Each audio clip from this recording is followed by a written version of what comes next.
is the Launch Station, the only place you need to look for all things onboarding, implementation, and customer success. Tune in for insights from industry experts every week.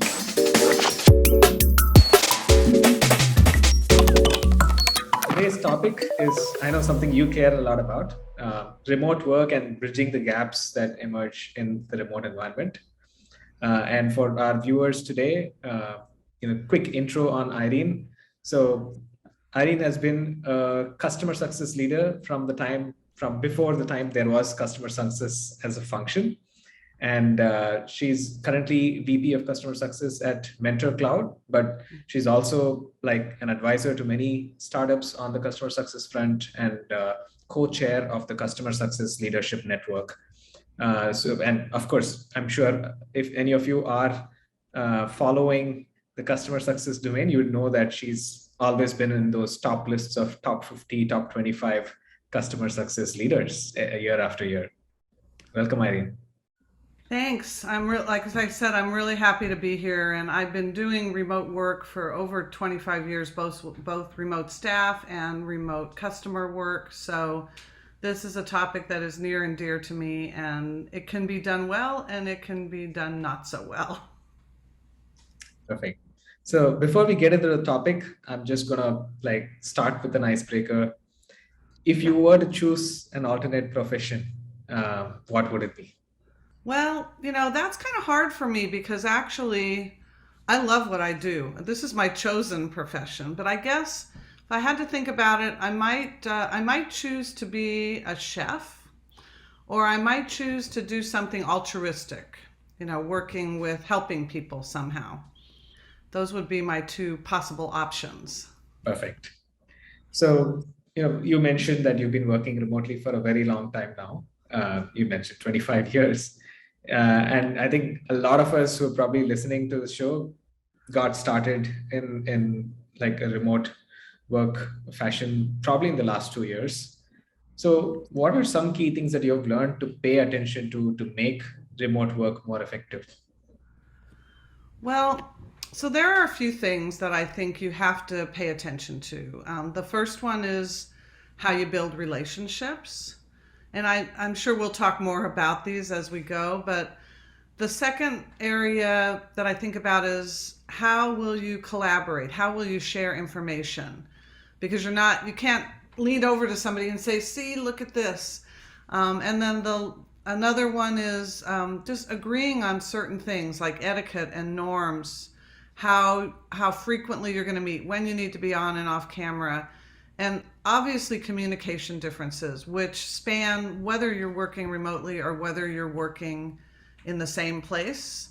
There are big challenges most of us have with communication differences, and that gets amplified when you're remote. And because, it also includes all of a sudden how you present yourself visually, whether or not you have a good speaker and people can really hear you. All of those things now have an impact when you're in a remote environment.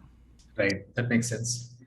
When it comes to remote and when it comes to customer success in specific, do you think there are some other challenges that you've noticed in the remote world and with customer onboarding, which is a topic we bring up quite often on the launch station? Is there something that you see over there as well as perhaps impacted differently? Well, I think it impacts everyone, but I do think there are some impacts that can be more amplified in either the customer success or the onboarding space, because you're working with people that you maybe didn't know before. You didn't already have a personal relationship with them.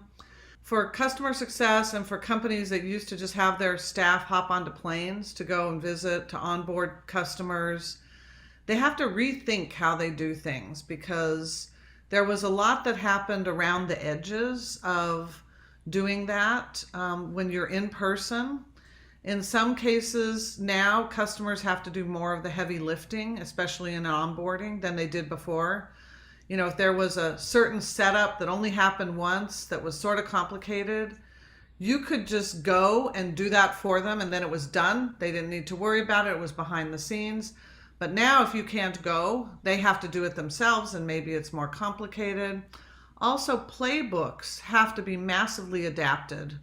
everybody, a lot of people, not everybody, but a lot of people in customer success over the years have built playbooks that help them, know exactly what to do, when to do it with their customers. And many of those playbooks included in-person components. And all of a sudden those are gone. And not only do you need to replace those with how you're going to do things virtually, but you also have to think about how is it going to work virtually and what else needs to be there and what doesn't need to be there when you have a playbook. So, but there are some upsides, from a customer success budgetary perspective. As a leader, travel is really expensive. So, if there's ways to accomplish things remotely and we've figured that out, that's awesome for our bottom line. You can all of a sudden have more revenue. You either have more profit or you have more to invest in other things that you need to do because you aren't having to be there. And then the other component to it, I guess, customer success and onboarding are both areas that are high growth areas right now. So finding the right people, team related things for hiring for your staff, those kinds of things are also hugely impacted by being virtual, and it could be more challenging or it could be easier. There's both sides to the coin. The challenge comes from being not able to meet people in person when you're hiring them. You have to be more intentional about making sure they match your culture, you know what you're getting. They have a good expectation so that it's a good match, because we all know that hiring bad hires are very expensive, and especially when you're onboarding somebody remotely. But the benefit is you can hire anywhere. You used to be often limited to certain geographies, and there's so much work from home now that you can hire where there are skills that may not be in your market, and you can hire where your costs are lower. So I think there's pros and cons to the whole remote work side of things for customer success and for onboarding. Got it. Just want to double click a little more on one of the things you mentioned, which is the travel budget getting reallocated. Do you have any ideas or recommendations on, like, hey, you were spending on travel that was giving you the ability to form like stronger bonds with the customers? Now, where should that budget be reallocated when travel's out of the picture? Well, there's no one size fits all. You'll probably hear me say that more than once. But in general, some of it may need to go to automation, where the tools can help to pick up some of the slack between what needs to happen and what the person used to be able to do. And some of it needs to get allocated to activities, online activities. You can't always give customers gifts, but you can, if you're not going to take them out to dinner after the meeting or take them out to lunch after the meeting, you can send some meal delivery service, have a lunch and learn where you all have the same pizza delivered to different locations. So there's some entertainment oriented kinds of activities that you can also reallocate some of those funds to. But I also think that you can put some of those funds straight to your bottom line. I think we were inefficient when we had to travel all the time. I definitely see the value of being face-to-face and in person, and there are times when it's needed.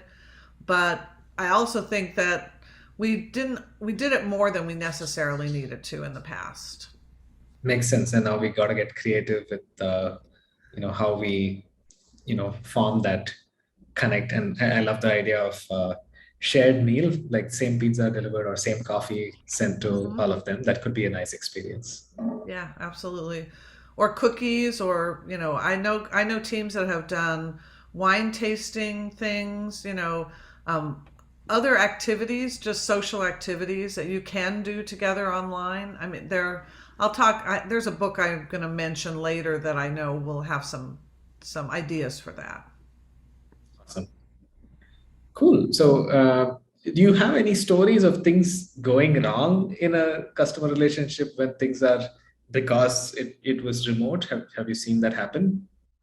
Well, sure. I mean, things go wrong in customer relationships all the time, whether you're remote or not. But like I said before, the remoteness can amplify certain things. So when you're in person, you don't always have to explicitly talk about, do you have your camera on? you can see the person, you can read their body language. And, or, you don't have to think about, are you dressed professionally for the meeting or not? When somebody is working from home, they get, we all like our sweatpants and our comfy clothes, but business has to be professional. And you don't always have a whiteboard that you can both look at the same time, although that's one of the places to spend on tools. Like there are certain tools that do that really, really well. And communication has to be more clear and more explicit when you're remote. You got to pay attention because some people communicate abruptly, some people are really quiet. And when you're in a room, you can lean in or you can, lean back. You can't do that online. And, when I was managing a remote team a long time ago, like 20 years ago, it was all across the globe. And we had staff and customers in different locations. And a lot of my staff were very technical. So they didn't always have English as a first language because it was a global team. And not all of them had the best communication skills either. And we were also really compromised by the technology then, because 20 years ago, we didn't have what we have now. There weren't whiteboarding systems like Miro, that we didn't have Zoom or Teams or very good quality video. We had WebEx, we kind of had Skype. The internet connectivity was not what it is today. And that created a bunch of problems. So, you need to think about how you appear on camera. And that includes your lighting, your sound, your background. And I had a team member who had really bad lighting and another one whose microphone was echoing. And I could just see on the video meeting my customers kind of cringing every time the echo person spoke and squinting to even look at the other person because he had an accent to them. And they couldn't, they were trying to lip read or try to figure out what he was saying. And you have to practice. So we actually got language coaching for one person who had a heavy accent and really needed better communication skills, especially online. And, we purchased some lighting equipment even then, before you had the easy accessibility of ring lamps and microphones and all the stuff we use today. We purchased some extra lights and figured out a better environment. So I think there's another challenge with it too, which I faced, which is team burnout, because remote work can lead to the need to always be on for your team members and even for your customers. We've heard of Zoom fatigue or Teams fatigue. You get tired of being in front of the camera. You're always on. When in the real world, you go in the bathroom and close the door and you got 15, 20 minutes to yourself, or you can go in your office or take a walk. And you can't always do that, especially like onboarding. Often those are lengthy meetings, right? And so you need to consciously figure out how you take breaks, how you let people strategize about it's okay to be off camera for these parts of it and things like that. So I think those challenges are real and they can really create some problems with customers. Right. And I also wonder, we chatted about this in the past, Irene, but those moments where, like, when you're in a kickoff meeting together, when you're sort of taking a coffee break together with a customer, that's when those bonds used to be formed, right? Like when we get to know the other person. So, and you've managed to do this successfully for many years before the pandemic and all of that. What are some tactics that you would recommend to form that human connection the right way early enough in the journey with the customer? Yeah. Well, I think you said it, Sri. One of the things is to do it early, okay? Make sure you do it early. So one of the big passions that people have is the work that they're going to do, and they want to have a well-planned meeting and they have an agenda, and okay, everybody's here, we jump right into the agenda. So you often need to have an ease-in, a check-in at the beginning and a check-out at the end. Just like when you're gathering in the meeting room, when you're getting your coffee, or when you're walking down the hallway to exit the building, right? So build those into your agendas. If you have an agenda-driven system, build a check-in to the agenda. Let people have a chance to say where their mind space is. Because, somebody might have had a really hectic morning with their kids and they're not in the right mind space, and you don't know that. Whereas if you were in the same room with them, you might know that. You might be able to read the signs a little more easily from body language or whatever. So, in person, you have small talk and all of that. So when you're Zooming into someone's home, then they may feel less comfortable sharing personal stuff. They're automatically already sharing a bunch of stuff about themselves because you can see what's behind them in the bookcase or their kid running around or whatever. And sometimes people feel uncomfortable about that. I mean, I think we're getting better at it after 2 years now, but you have to be a little bit patient. And you also need to be a good listener and be on the lookout for the clues. You have to kind of ramp up your emotional intelligence and understand how to navigate it. I think curiosity is a tactic that I use a lot. It's your friend. Ask open-ended questions and the person can choose how much information they want to share with you. And then judge for yourself, okay, they're sharing a lot, they're sharing a little, so don't push to dig in for more if they're only sharing a little, but if they really open up, then push and get into the relationship more. So you have to really gauge all of that. I think that architecting the things that you can do, like putting things on the agenda, like making sure that everybody knows something personal about themselves that they wouldn't normally share. There's a bunch of icebreaker kind of tools that you can use to do that can be fun. Some people roll their eyes at them and they aren't fun, but they still get the benefit out of them. And you need to build some of that in. And you also need to have a lot of empathy because people are fatigued by being online in a box somewhere all the time. And if you don't build in, especially for your staff, downtime where they can be off camera, where they can have thinking time, working time, then you're going to run into more burnout. And also, when people get hired, this is another thing with the social thing, and it affects your customer and affects your onboarding when your team is not fully up to speed. And you're hiring remotely, most likely. So I think that's another area to kind of look at. Your team members have to be a part of it too. Perfect. And I already got a couple of product ideas for Rocket Lane from some of the ideas you mentioned around building things into the agenda.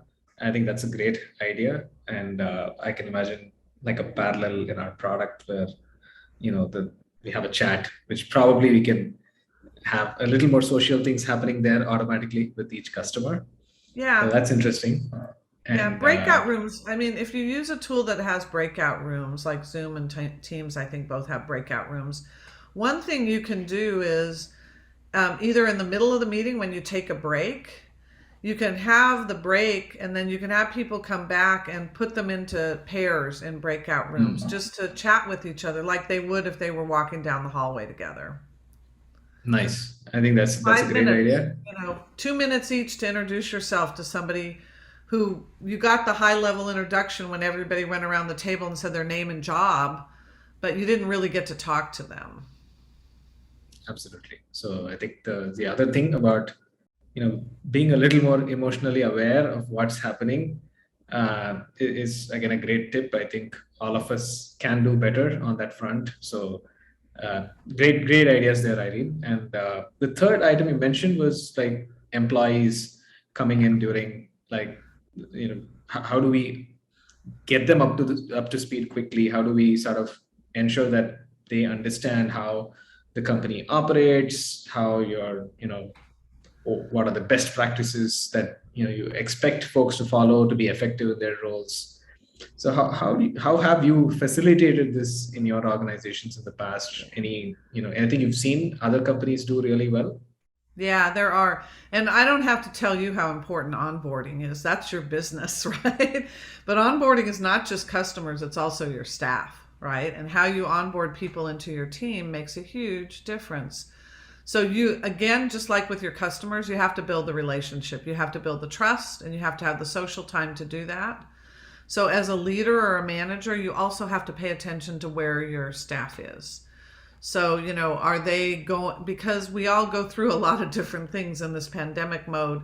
The remote is one component of it, but there's all kinds of other things happening. People have kids that are homesick from school or can't go to school because they tested positive, somebody at the school tested positive, or whatever all of that is, which is a distraction from work.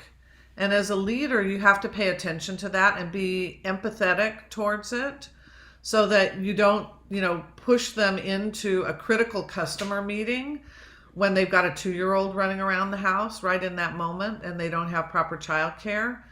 Also, I think you need to have some kind of buddy system, because when you start in an office, and this is true, we did this with my remote teams years and years and years ago. Everybody that came on board had a buddy, somebody who had had the exact same job as them. If they might have been in it right then, or they might have had it previously, but that was their buddy, and they were required to have at least a once a week check-in with their buddy. And many of them were on daily contact over text. This was before we had a lot of good chat channels. Skype was a good chat channel, but we always had some kind of a chat channel that you could have so that you could quickly ask a question, especially if you're remote, you're on with a customer and they raise a question that you're brand new and you don't know the answer to. Well, your options are to very quickly find out that answer, or tell them, I don't know. And sometimes you don't want to tell them, I don't know, or I'll find out for you. People don't like to be unknowledgeable, especially when it's their job and they know they should know it, but they're brand new and they're thrown in the swimming pool. They're trying to swim or tread water. So if you've got a chat system, that can be your buddy at the next cubicle. I mean, with Slack, it's great because there's channels. We always build the right channels to ask questions where we know somebody's monitoring 7/24. And if one of the employees puts in a question that's something that they don't know because they're new, somebody can give them a quick answer so they can turn it around to the customer in the same conversation. It's much easier to say, let's finish what I'm talking about and I'll get to your question. Meanwhile, you're typing in the chat than it is to say, I'm not sure about that. I'll have to get back to you later. It's a little easier to still do that. And so you've got to get that buddying stuff done. And I think that's one thing that can really help. And then also some norms, deciding with your team, what are your norms? Like in one of my teams, it's a relatively small group, and we all just unmute when we're ready to talk, and people pay attention to the mute unmute so they know somebody wants to say something when they unmute. Another team that I work with is much more structured. It's got 10 people on it, so it's a lot more people. So we agreed we're going to use the raise hands function. And whoever's running the meeting controls who talks. And it's a different kind of environment. Both are legitimate for different kinds of purposes. Sometimes you want to have the more formal structure and sometimes you don't. But it's really good if you can agree on those things as a team together. And when somebody new comes on board, make sure they know what those norms are. Explicitly let them know. They shouldn't have to figure it out on their own, right? Your norms can be around, don't eat while you're on camera. I don't want to see you chewing. Or it can be around, if you have to leave the room, go off camera so we know you're really not there. Or if you have to not pay attention, go off camera. Don't multitask and pretend like you're paying attention when you're not. There's all different kinds of norms because it's hard to manage the multitasking. You can't tell if somebody's typing when they're talking to you. In a room, you can tell if their computer's open, their computer's closed. But here, we all have a propensity to have a long to-do list and a lot of things to do. And if we think we're not interested, we're not fully present. So just being fully present is hard to gauge, and you want that in your staff and you want that with your customers. So I'm a facilitator and I really appreciate everyone being fully present. And it's next to impossible unless you set norms about it and pay attention. Makes a lot of sense. So one of the things we do is we have a team meeting that we call all faces, and the name itself indicates it's a video on meeting, but for other That's right. meetings you don't need to have it that way. And recently with the customer, they actually said, hey, is it okay if I am eating while, and I think we need to understand that today we are like in back-to-back Zoom meetings, so probably it's okay for folks to be on camera and having their food while in a meeting, because it's become the way things happen today, right? So But as long as we all knowing agree. it, yeah, exactly. That you hit it right there. As long as we all agree, as long as it's agreed upon, it's perfect. Right. Cool. And you did mention how like a chat channel can be an important tool for someone, but what are some other software or systems and tools that you've seen work well? I think for teams internally, I've seen a bunch of like ways to get more social, but for like working well with a customer, breakout rooms was like a great idea. Do you have any other things that you've seen work well? Yeah, I think, well, like having some kind of a whiteboarding tool. I mean, most of the groupware software has some way that you can use that, so that everybody, when you share your screen or you use a tool, you lose the people. And you want to have both. You want to be able to see reactions and you want to be able to see the tools.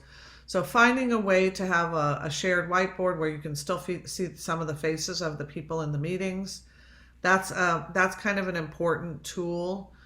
We didn't have very good tools when I started working remote, so we had to improvise a lot. But now you have a lot of good tools. Also, I think you have to have good audio quality and good cameras and things like that. I mean, these are basics, but you have a lot of people who don't. I'm sure you've been in the Zoom meeting with the person on their tablet where you're looking up their nose, because the camera, they don't know where the camera is on their tablet, and they're trying to get it, and they can't see themselves. They can only see the other people, the way the software works. So, practice is another thing that you can do. I think it's really important to do that. And like I said, we talked already about norms, but with your customers, agree on those norms too. I mean, you may be a Zoom shop and your customer may be a Microsoft Teams shop. Agree in advance who's going to set up the meeting on which platform. I have one customer now who absolutely hates Zoom because the way their internal IT structure is, it fails a lot in their environment. They don't have the app, they run it in a browser, and it fails a lot for them. And so normally we would set up the meetings, but we've just agreed with them that they'll set up the meetings on their Teams environment because we can get on either. And that makes it so much easier for them. And anything you can do to make it easier for your customer, so have those explicit conversations with them. Cadence also, we used to have meetings every week or every 2 weeks or once a month or whatever it was when we were in person. And do we really need all of that? Is there things that we can do offline with our customers via chat channels or via email or via group, shared documents and things like that? Make sure everyone has the same understanding and the same expectations of what you're going to do between yourself and your customer. And then in terms of the relationship things, you do have to be very careful. You have the need to be able to, build a relationship, but so many companies have policies about gifts. You can't give a gift over $10 or anything like that. So you've got to be respectful of that. At the same time, when you just really want to do it, because when you would go visit in person, it wasn't really a gift if you went out to dinner after hours or something, right? But now you're sending them something that they have to count as a gift, if it's a care package or a meal or whatever. So there's a couple of books that I've used. So one of them, you have to adapt it because it was built before the remote work. It's called The Big Book of Business Games. The author is John Newstrom. I have that book on my desk, and I just review. I flip through it all the time. It gives me ideas for icebreakers and other things. And there is a more recent book called, let's see if I have the name here. Yeah, it's called The Guide to Virtual Team Building. It's by a guy named Konstantin Denger, Denger. Mm-hmm. And that book is good. And then there's a website, teambuilding.com, that has a bunch of virtual team building activities on it. So, you form relationships when you solve problems together, when you have things in common. So, some level of research, don't go towards stalking, but to know what school people went to see if there's points of connection that you can make, and then make those points of connection with your customers. Perfect. I'm just definitely going to get those books, and we have a growing library in our office now, so we can add to it so all of us can read and learn. Perfect. We also run a community, Irene. It's called Pre-Flight, and we did post over there about doing this session with you, and there were a few questions. So Yep. if you don't mind, I'll jump to questions from our community. Absolutely. The first one is something you already answered. How do you best onboard the customer onboarding folks when remote? You gave a generic, like you did mention how to onboard new team members, but is there anything more specific you want to add for folks in like a customer success or onboarding function? Yeah, well, I always make a very explicit onboarding plan for new employees in every role. And people look at me and say, "You're out of your mind. This is very detailed. They can figure this out on their own." But no, you need to have a roadmap for people. And it's not just the first week at work. It's the first 6 months for a lot of things. You don't encounter some of the challenges you're going to have until you've been there for 6 months. So you've got the buddy system is key. Who they should talk to and what training and product exposure they should have. And then, the buddy system can also work in customer situations. You don't want to hopefully have a brand new person alone with the customer until they pass some threshold, whatever that is, to be able to know that they're okay to do that. They're comfortable, especially for themselves. And I think that they need to feel connected to the company. They need to feel like you guys have their back, right? So my boss has my back, my team has my back. We're going to be able to do this. Awesome. That's useful. Here's the next question. How do you measure performance and ensure continuous learning for your team? Performance measurement is a whole separate podcast, but you do have to have something consistent. And the biggest thing I guess I think about it is my measurements for my team typically have 3 components. So there's a company-wide component, there's a team component, and there's an individual component. What those are will vary widely depending on the stage the company is at, the stage that the team is at, the type of position that the person is in. But there's almost always those 3 components. And what you're working on should contribute to all. You need to be doing your job, contributing to the team, and contributing to the company's bottom line, whatever that is. Hopefully, as a leader, you've built your team structure in a way that you are contributing to the company's bottom line, but the team has to work together to get all of the team goals done, because you usually, if you build a diverse team, which is my favorite and only kind of team I like to build, people have different skills and they need to cross-pollinate and learn from each other.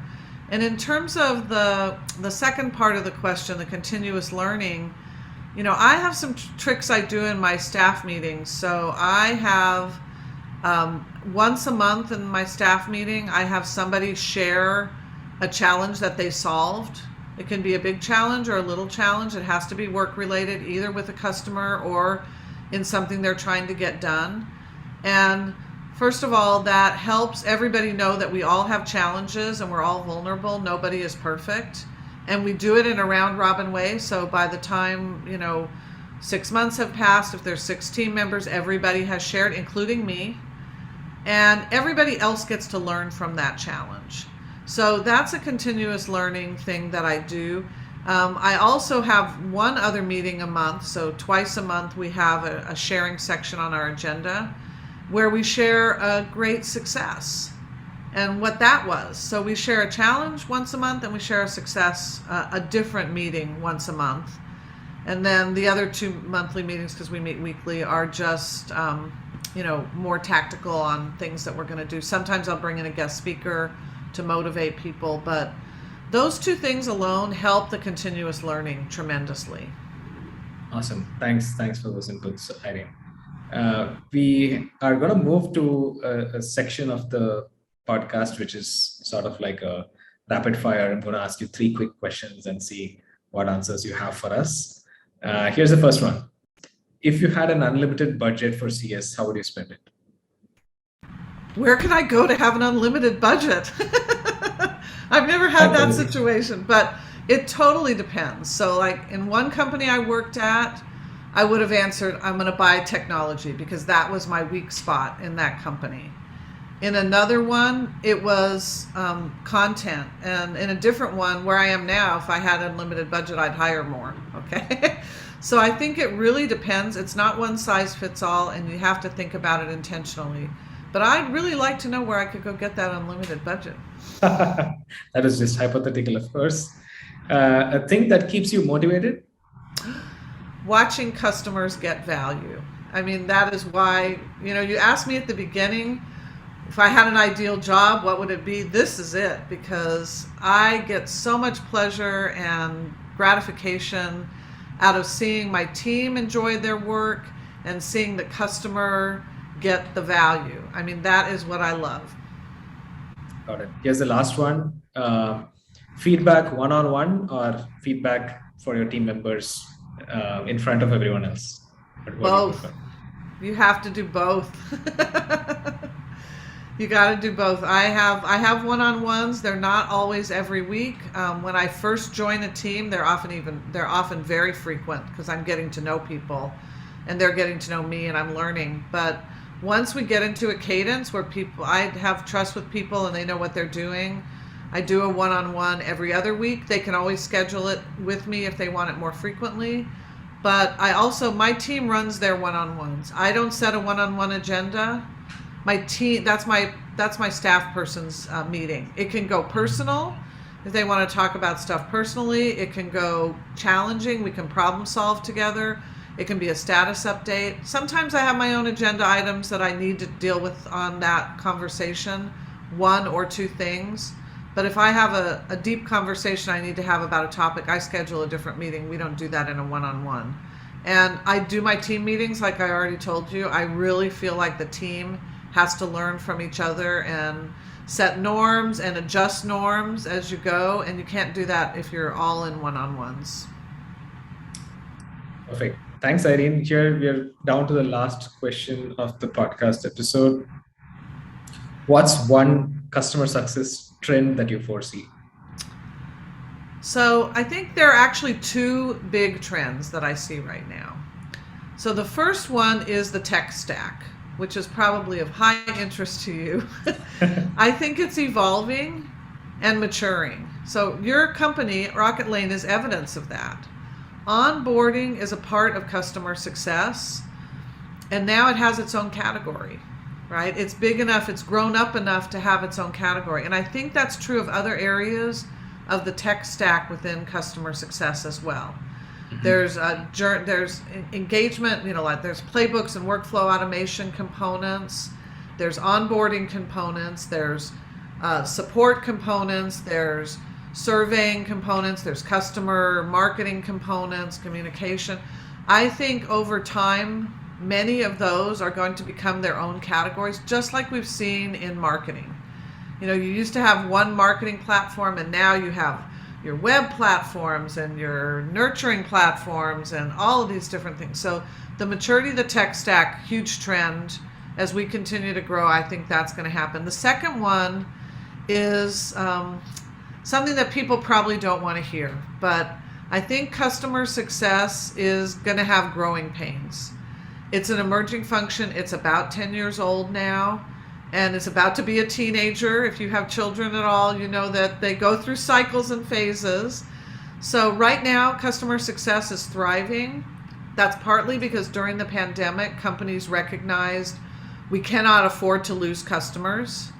I wish they had that attitude 100% of the time, but I strongly suspect that after we get a little further out of the pandemic and things start to open up more, there's going to become an imbalance. There's going to be a big shift towards acquiring customers and investing in the pre-sale side of the customer journey and less attention to the post-sale side. I hope I'm wrong, because eventually I hope that people will recognize that importance. I mean, most companies that succeed long-term, 80% of their revenue comes from their existing customers in the long run.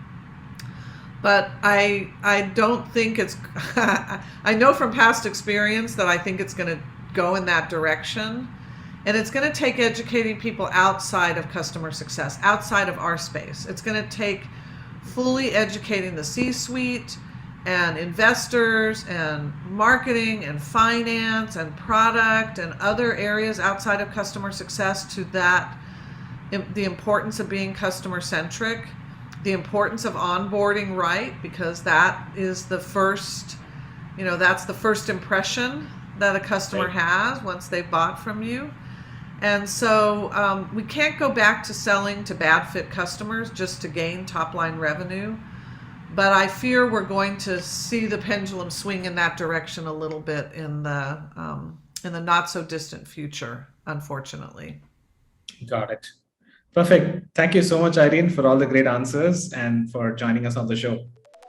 Happy to be here. Thanks again for having me.